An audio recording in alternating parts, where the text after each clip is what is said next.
This is Florida Natural Farming at Frog Valley Tropical Fruit Farm. And I'm gonna plant some seedlings I started. They're about 2 inches tall into the orchard floor, and talk about that a little bit since I did the orchard floor, natural orchard floor management yesterday. It's a regenerative form of farming that we incorporate nature into our system. Nature is the system, so planting into the orchard floor guarantees, a natural orchard floor guarantees that the trees are going to be able to survive environmental stress. Because nature cures environmental issues. So I'm looking at these rare aeroids I collect to put in the orchard floor to improve it, and I got a new one. I got Philodendron joepoii seedling from Equigenera, tiny little plant, joepoii, Philodendron joepoii.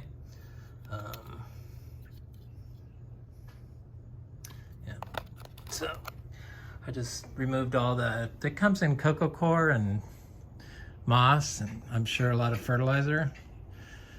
It's nasty stuff. I remove all of it. There's people,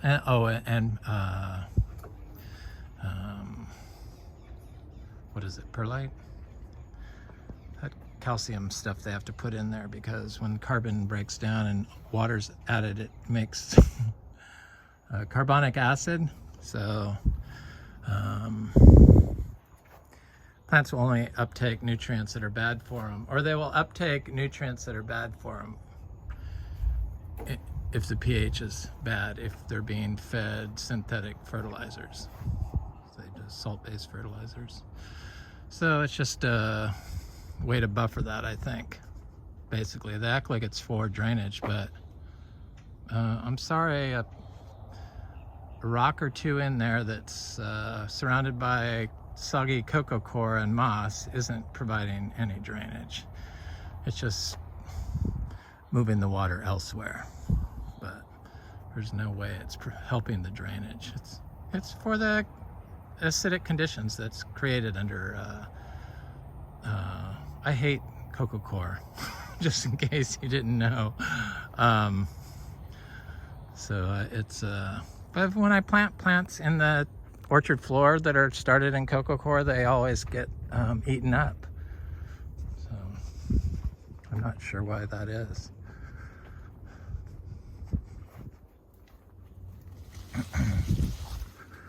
I'm looking how lush it is here. It hasn't rained. Well, I guess it did rain a little bit yesterday, but it's been very dry, and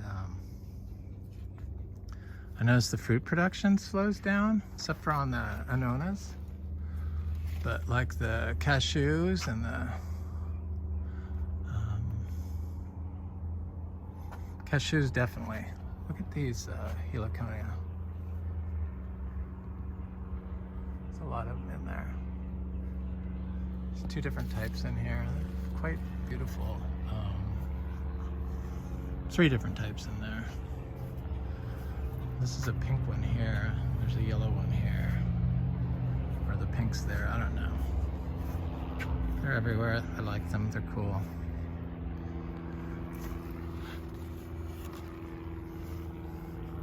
This ginger is spectacular. Spectabulous. I thought it was a gold one, but this one's a red one. A red, it's beautiful. This is evergreen, unlike the joepoii, but it still excretes the liquid that smells really good out of the flower when you squeeze them. So here's my little seeds. I got Adamoya, I got a citrus, a blood orange, and this looks like it's something. So I'm just going to plant them all together, and I'm just going to do this They're just in biodynamic compost, aged compost, small piles, and I don't do anything with it. I just so there it is, 2 little trees, never been watered. So I plant them when they're like this big in the orchard floor. That's how all the citrus that's growing and fruiting here was planted. That's how big this tree was when it was planted. I've had this tree for 10 years. It was like maybe an inch taller than these when I planted it in the lawn, and then had wood chips around it. I was surprised it survived. Didn't water it.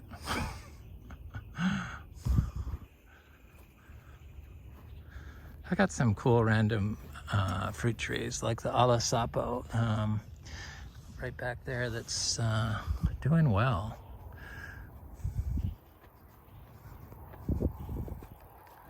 So this is an area where I plant a lot of citrus, little citrus, and some of them are getting a little bit bigger.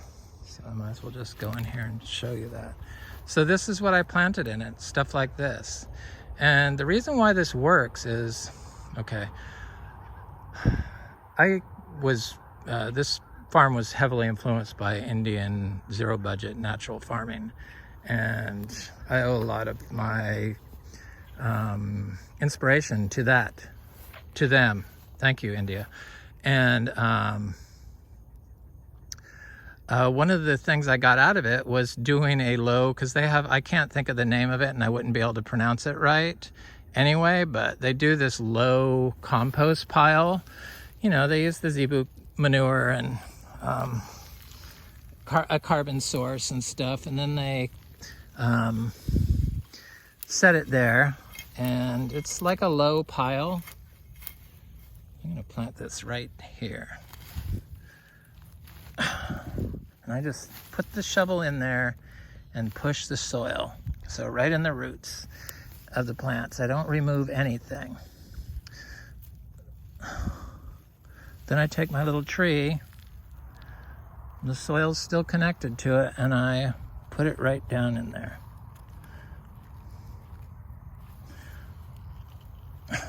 And I lift the shovel out. So they do this low form of compost, using basically the same stuff we do. They do a little bit different because they're better at it. They've perfected it for their situation, but I had to adapt to what I had available. So it was the zebu manure with the pine shavings and a little bit of grass hay that's organic certifiable from neglect. So it's a totally ignored hay that's not sprayed with anything. And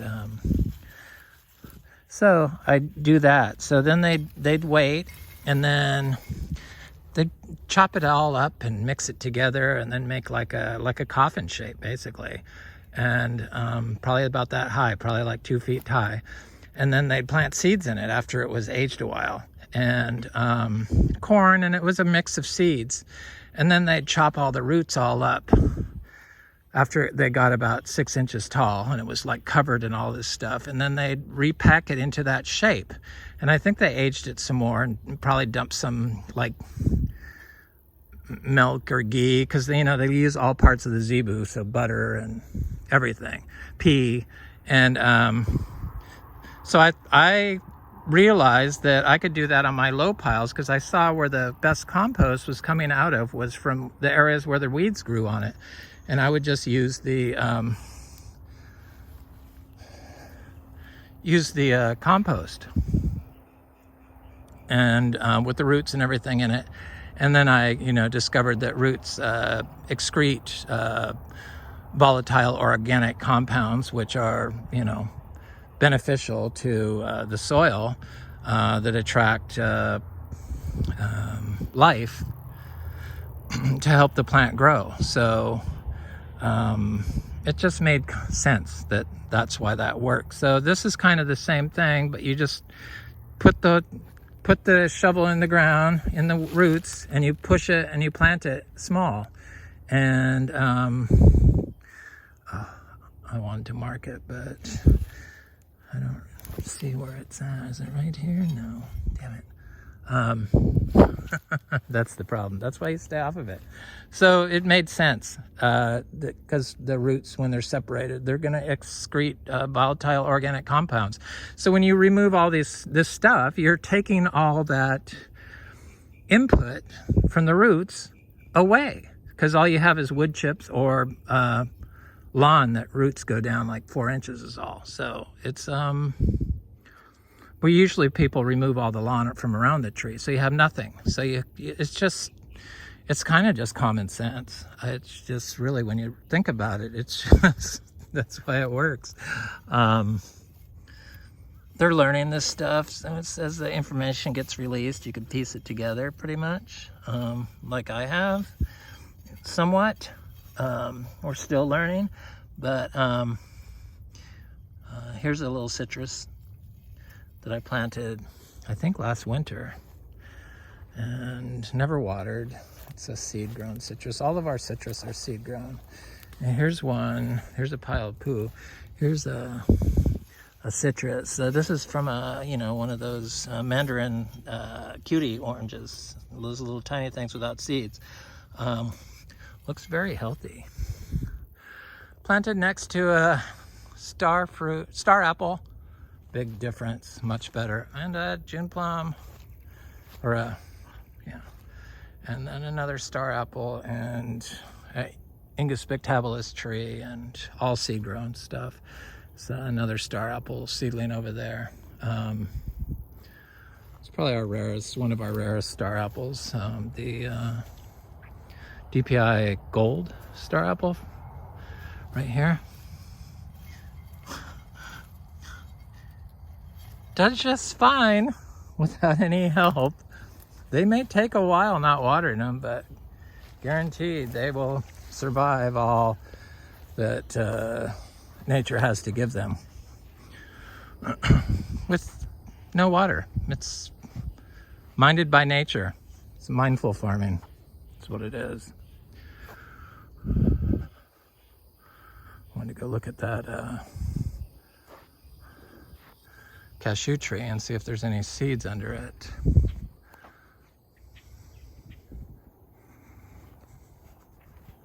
Got some bigger citrus. Here's a blood orange. That was a blood orange I just planted. Here's a big blood orange. I'm sure will be flowering and fruiting next year.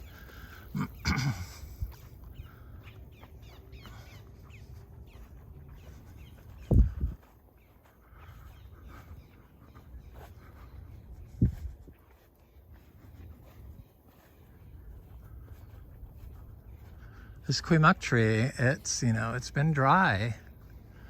It wants more water. It would be flowering, but there's probably a fruit on it somewhere. I'm just not seeing it, but it's a seed-grown tree that flowered for the first time last year. It's my favorite fruit is the Quimuk.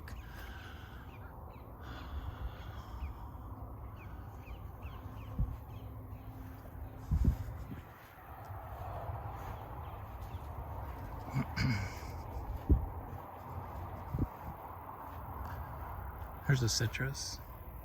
It's one I don't really, this was a gift. It's seed grown, Rangapuri lime. There's one of our little citrus lemons.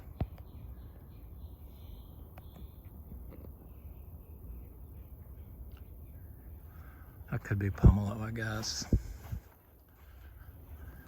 The little seed grown stuff does well. This is a seed grown egg fruit. Rasa pote. Some creatures chewing on it, but it looks like it's stopped. Pepper tree. Sorry, pepper trees. I have to draw the line somewhere. The soil in pepper trees is very good. It's better than the native soil as far as plant beneficial life. So I guess, you know, because they're an invasive species. That's why all these trees that are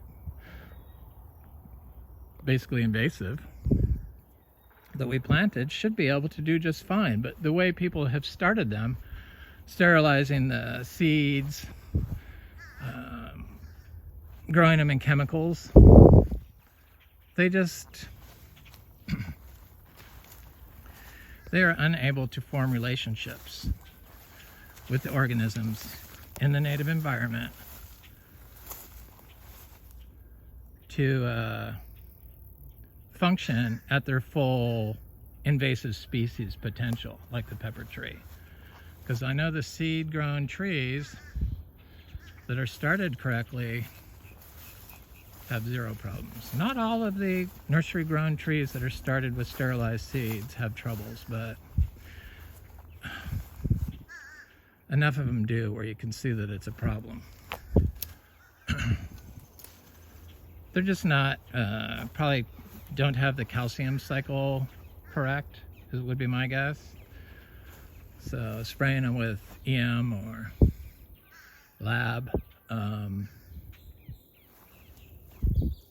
seemed to work.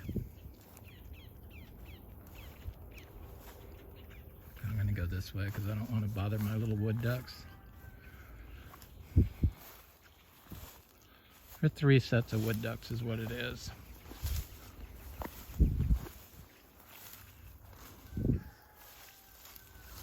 They only lay eggs where there's big trees, or you put up nest boxes, but we don't have any nest boxes. And then they return to where they were born, the females.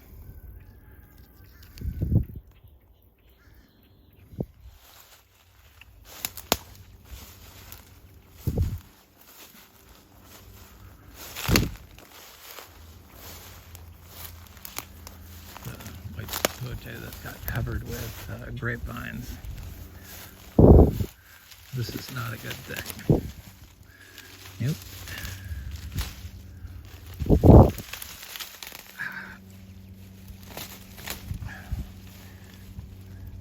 I have to draw the line somewhere, but I know that the vines really destroy the tree. They pull it down and then it just doesn't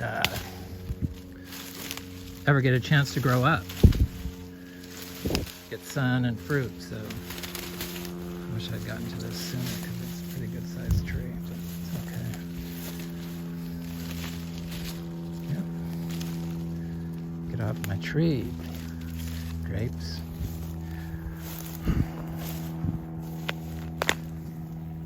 I got some good star fruit. It was a big purple one, sweet one. So I guess I have seeds of that to sell. I don't know how much I'm gonna sell them for cheap. It's a sweet purple one, good, it's big.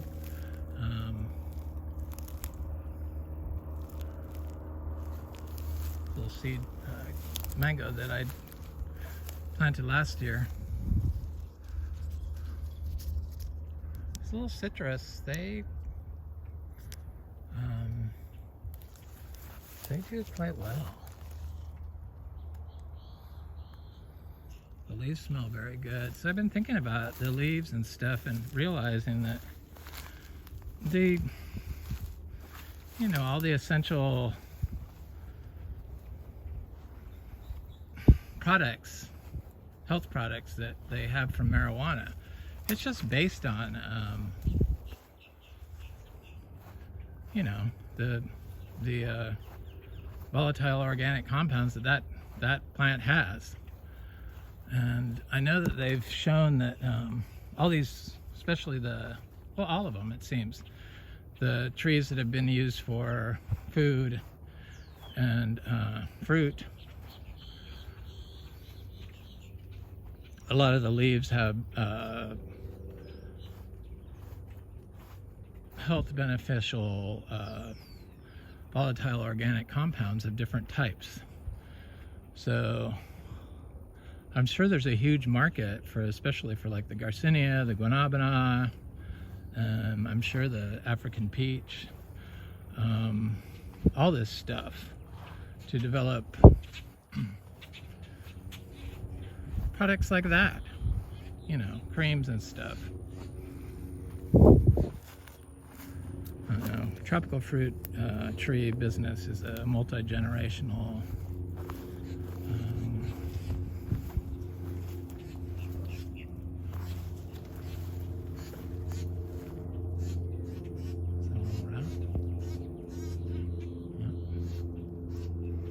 Hello, rat boy.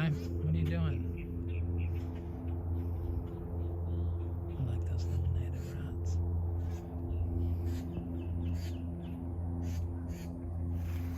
Multi-generational project, generally. But you know, I just had planted it, had been planting it, and still planting it. So I'm the first wave. I know a lot of these older groves are like 70 years old or something, or more, I think. And I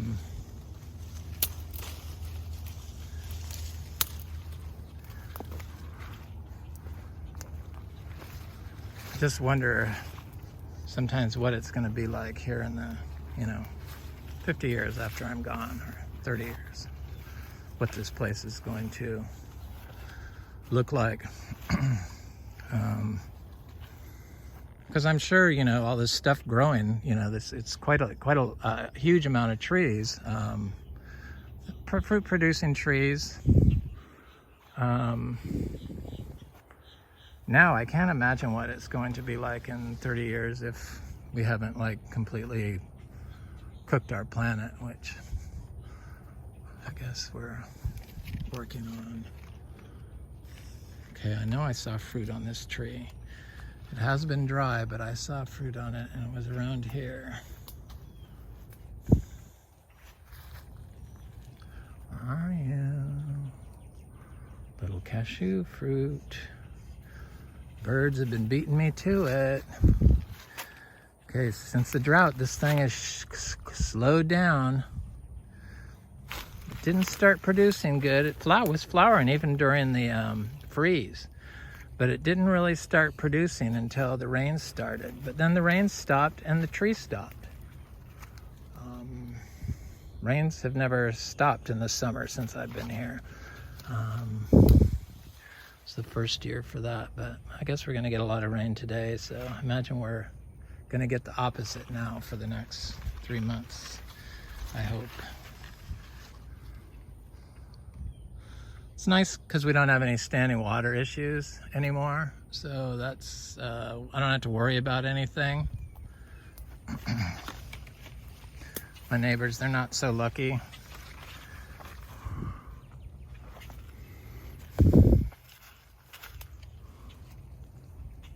They mow their lawn and they don't think about soil health.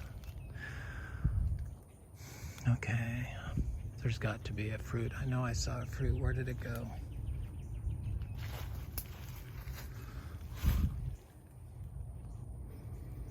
Ah, there's a fruit.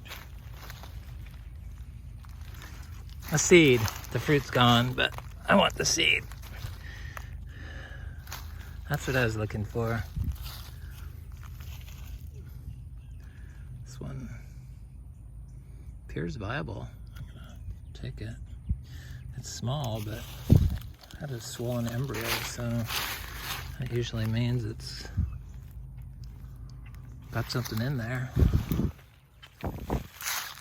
I only saw the one big fruit on this tree, so that was probably it. Okay, I gotta bring the chainsaw over here and chop that pepper tree after I'm done.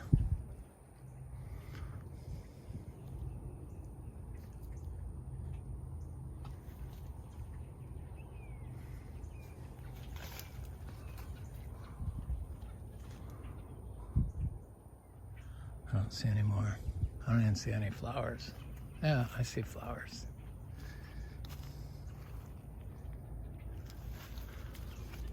Probably needs more sun. I gotta chop that pepper tree on that side. That's what I'm gonna do. I'll do that right now. That's where I chopped it last year. I chopped some pepper trees yesterday. I got about I don't know. We've got to have like 20 of these seed-grown little trees like that, about that size from last year. I tried to plant a lot, but people were buying my seeds up left and right, so I planted some. I think I planted 10. I should probably go check and see if they're coming up.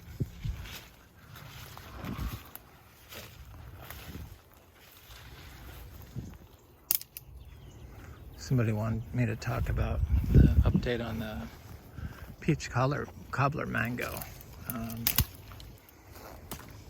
I'm still eating mangoes. I love them, but we don't have any for sale.